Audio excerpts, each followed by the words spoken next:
This is Big Ideas from the ABC.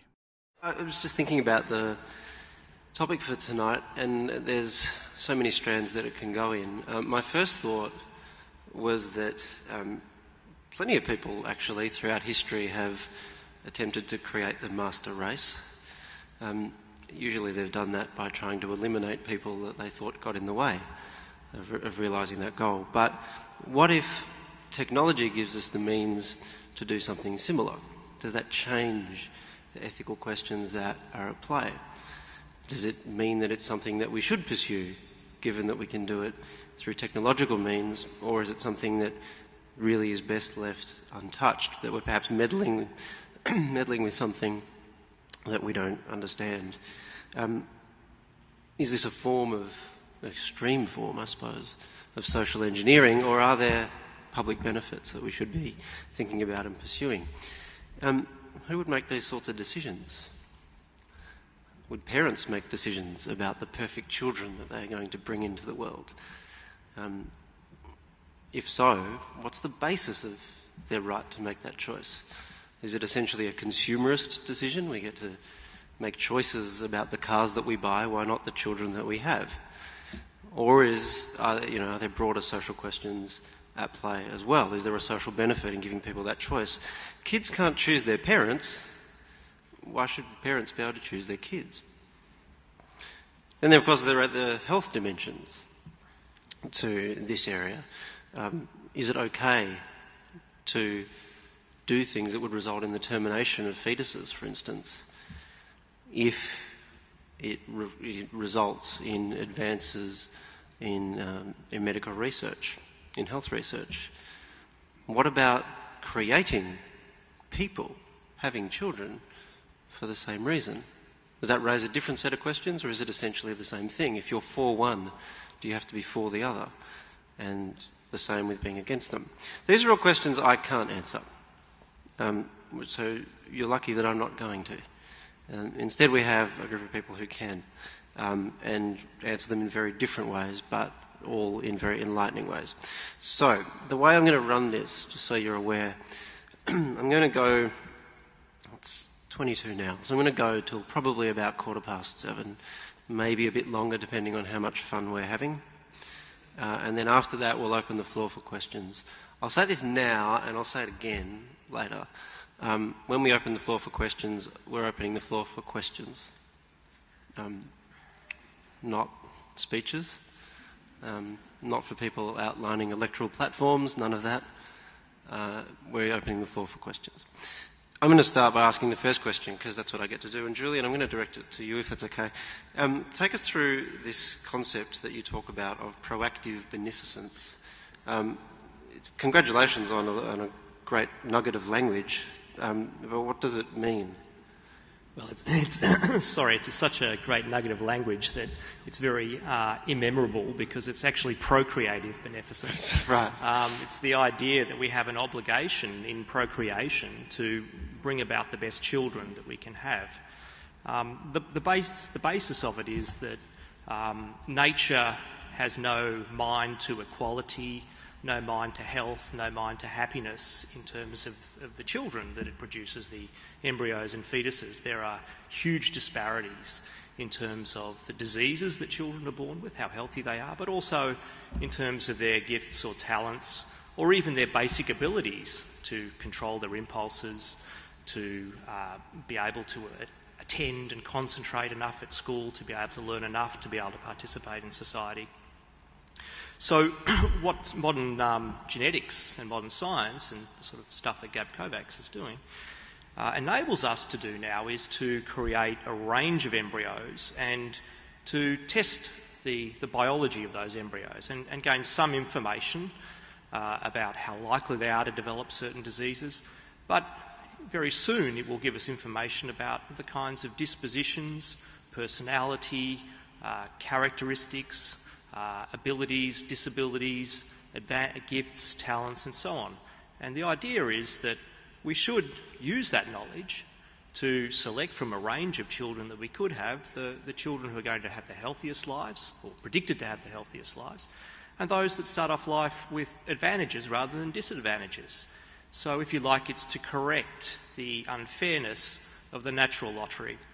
So the idea is not only should people be permitted to use genetics and our knowledge of biology to choose the kinds of children that they have, they actually should, insofar as they can use this technology without significant cost to themselves or society, use it to try to have children who are healthy, but also have the best chance of the best life. There's a lot embedded in what you've just said, though. I'm just listening to what you're saying. Phrases like the best life, advantages. On what basis do we make those decisions? I, for instance, happen to be quite fond of the fact that I have eyesight. Someone who has never had eyesight may feel differently about that. They have a different social experience. So on what... I mean, they may not feel differently, but they may. The point is that these are decisions that, although we often mask the fact, have subjectivity to them. So to what extent is it really appropriate for us to be imposing our subjectivity on this range of things and calling it an objective good? Well, of course, people have disagreements about what a good life is, and we all have different ideas for our own life, and there's lots of areas you can't make clear decisions about what's better. But there are some areas where you can. Some of you might have heard my favourite example, but there's one aspect of people which all of you will have because you're here sitting and listening to a fairly longish debate, but you have an element of self-control and impulse control. And there was a famous experiment where a guy called Walter Mischel put 4-year-old children in front of a marshmallow and told them not to eat the marshmallow. And when he came back, some of them had eaten it and some of them hadn't. Some of them had delayed gratification, controlled their impulses. Now, when he followed those children up 10 years later, those children who were able to control their impulses, delay their gratification, had more friends, more motivation to succeed, and much better academic performance. And when you follow these people through life, they have enter a much higher socioeconomic level, and they don't end up in prison. If you have poor impulse control, you're highly likely to end up at the bottom of the socioeconomic scale and in prison. Now, impulse control is not something that determines what we do in life. It's something that is useful no matter what you want to do. If you want to be a basketballer or a priest or a footballer or a doctor, being able to apply yourself long enough to achieve what you want to achieve is a basic talent, a basic advantage. And there are some things like that that are beneficial no matter what sort of life you want to lead. Now, I would take issue with you that blindness and deafness aren't actually disabilities, even if people claim that they are. Are you accusing them of false consciousness if they happen to disagree with you? Well, I mean, think about the range of impediments that you face in the way the world is today, okay? If you're deaf, I mean, you can't hear alarms, you can't hear music, you can't hear various stimuli and engage in the world in a certain way. Now, if you are deaf, what's the advantage of being deaf? Well, you can sign and you can be a part of a deaf community, but of course, if you're hearing, you can learn to sign and also be a part of a deaf community. You can communicate, you can be... So it's like speaking 2 languages. So there isn't a good reason to claim, well, you know, if my child goes deaf, I don't have to correct it because there's just a disagreement about the value of deafness. If you had a child and the child developed an infection that was going to render the child deaf and you refused to give the child antibiotics, I think you should be taken to court and the court would authorise the treatment. Because we don't, as a society, have complete relativism about what's a good life. That's how we design our education systems, that's how we design our social programs, that's how we try to bring up our children. Can I come in on this? Yeah, sure. I'm a little surprised. I thought tonight, because I'd be talking about reproductive discrimination and some of the issues there, I thought that tonight, I would be defending a more restricted position against a more liberal position. I'm surprised because what Julian has outlined, the idea of an obligation to produce the best children, sounds to me as though this is Big Brother imposing on our community an obligation not to have children with disabilities. It seems to me that what's happened here is a kind of reversal of what I expected, in that I'm going to try and defend liberty, the freedom of people to form their families and to form their families with disabilities, to defend a community that has people with disabilities, to defend the status of people who have disabilities. You're running two issues together. I didn't say they shouldn't be free. And in fact, I defended people's freedom. The obligation to produce the best children. Sorry, there's a difference between what people should do. You should give up smoking. Should you be compelled to give up smoking? No, you should be free to smoke if you want. They're two separate issues. What the goals of a morality should be, and I'm happy to stand up and say, I think we should have children who have the best prospects of the best life. You should be free to have any sort of children you want. I mean, you should be free to deliberately select a deaf child if you're a deaf couple and you want to have a deaf child. But you want to say they've got an obligation not to have children with disabilities? No, I'm saying that's what they should do. Obligation here means this is what, it's like saying you've got an obligation to look after your health and give up smoking.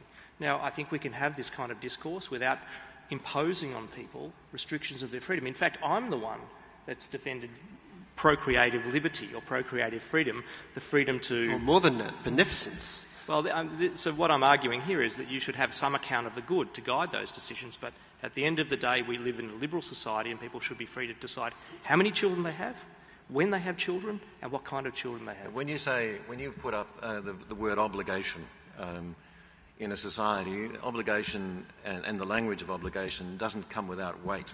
It doesn't come without saying, I think you're doing the wrong thing if you have a child with disabilities. Well, look, how far your obligations go and how we should discuss people's obligations and what they should do are different issues. I mean, I personally don't think you should be criticising other people's lives. Somebody, might make the wrong decision about how they bring up their children.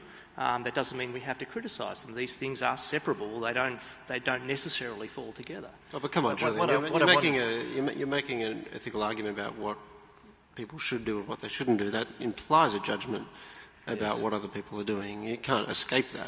No. Well, we make these kinds of judgments every day when we say, somebody shouldn't have another child because they can't provide enough for their existing children. We make these decisions. How we impose those decisions is a separate question. I've been in print as defending people's procreative liberty, and I sincerely believe that we should respect the rights of people not to use these selection techniques to have children without disabilities. And we should also respect that in the sense that we don't undermine their ability to do it in indirect ways. So, you can have, in this case, your cake and eat it too. You can have freedom, but also have a discussion about what people should or shouldn't be doing. But you make the argument that, given the choice, the better choice is to use these tools that are available. Look, if you've got two embryos here, and on the basis of your tests, this one, on everything you can tell, is going to have a normal life, and that this one is going to have profound deafness, blindness, and intellectual disability. I'm sorry, I just have to say that you've got a reason to choose this one and a reason not to choose that one. You should choose this one. Now, if somebody says, well, I want that one because, I feel, we haven't done enough to, promote people's disabilities in the world, well, so be it.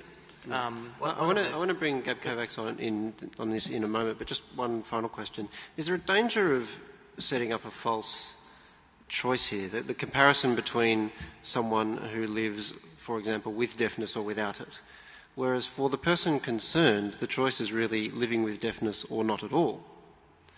And so isn't that a very different question that we're answering at that point? I think this is a complicated thing for people to get their minds around. When you're talking about reproduction, you're talking about two individuals, one of whom will exist and one of them won't.